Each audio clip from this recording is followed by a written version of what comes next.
And unlike some on the left, like moderate liberals who might sincerely believe in and practice the kind of like peaceful protests or whatever, Antifa openly believes like the threat of freaking fascism is so great that it must be stopped by any means necessary, which usually translates to attacking Trump supporters with bricks, blowing up cop cars, intimidating people in black bloc, And as we mentioned, though, in the beginning, these moderate liberals who maybe don't support these kinds of measures, I don't want to let them off the hook here because most like left of center aren't Antifa, sure, but even the most peaceful liberal is still happy to be like on the same team as the black bloc terrorist, as the person harassing these kinds of like normal white American Christians, because ultimately they share the same worldview.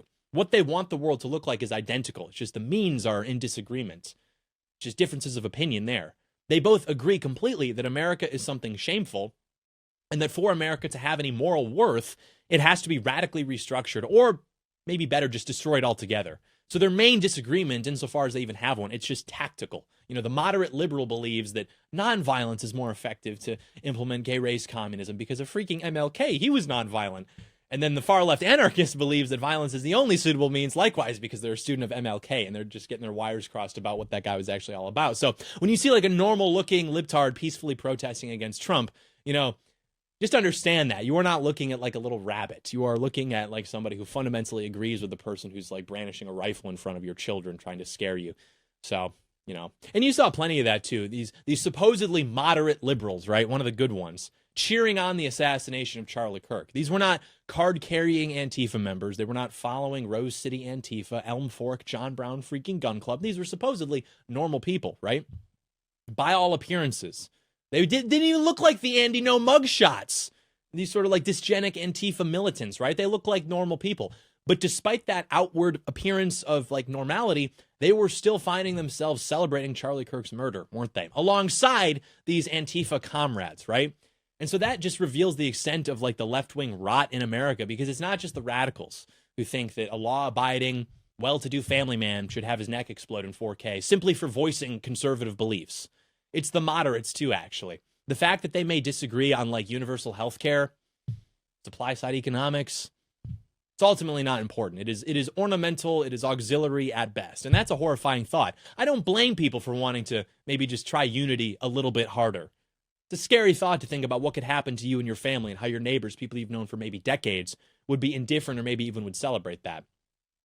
But thanks to decades of left-wing indoctrination, not just, again, in the universities, but in the K-12 education system, popular culture, all of which informed by the freaking authoritarian personality, which we talked about 5 years ago, this is the world that we live in. Like, this is the reality of your country, of your social fabric, because of these people imposing this upon us from the top down. So as young Americans, we can honestly say that, we didn't create any of this. It's not our fault. It's what we've inherited. But politics, much like life itself, right? It's about playing the hand you've been dealt, no matter how bad it is. And I don't want to sugarcoat it. Like, we've been dealt a pretty interesting hand here, right?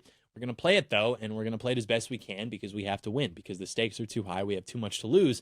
And there's no way that we can do that without dismantling the institutions that are controlled by the left, Antifa included, as an institution. And while the Trump administration isn't quite firing on all cylinders with this yet, this would be huge. And, as I've talked about on Twitter, designating Antifa a domestic terrorist organization doesn't allow the government to now do things that it was previously unable to do. The foreign terrorist organization designation, however, is a much different ballgame, because once an organization is determined to be a foreign terrorist organization, it instantly becomes like a federal crime to provide material support to it, to its members. People could face up to 20 years in prison for providing Antifa with money, training, lodging, freaking safe houses, advice. Can you imagine that? Like, some rich libtard is like funneling money to these people, like to these Antifa people or whatever, and then they just like wind up in prison. Isn't that what we're fighting for? Justice, the way that they were doing this in the 1970s is like rich libtards were funding the like 1970s version of like leftist terrorists, these leftist terrorists never facing prison, actually retiring to like academia positions of power. Okay, how about you go to jail now, actually? How about you go to prison forever? How about we put you under the jail, and then on top of the jail, we put a statue of Stephen Miller or something? A country where funding left-wing terrorism carries severe consequences. Can you imagine? That's why it's so important. It would even allow the Treasury Department to seize assets oh, hey, you're like a left-wing terrorist who's attacked, I don't know, countless Trump supporters, intimidated law enforcement, all in public. Congrats. Scott Besson has all your money now.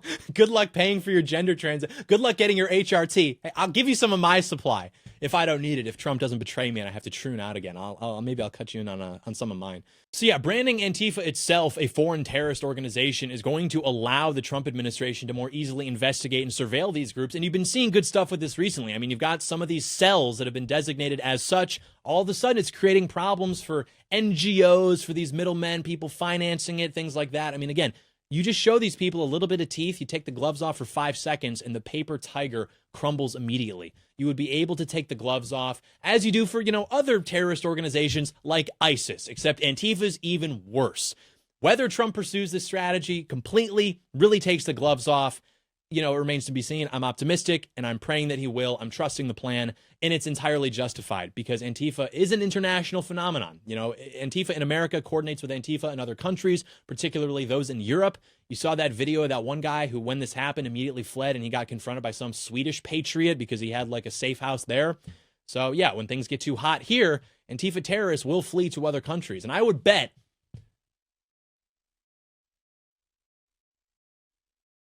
something pretty significant that the funding for these left-wing terrorist organizations would flow across borders. And again, it could be like easily tracked when it does because you would give law enforcement permission to simply do its job. So yeah, simply put, designating Antifa a foreign terrorist organization cripples their ability to operate, which is good for patriots. That would be the single biggest blow to the left in living memory.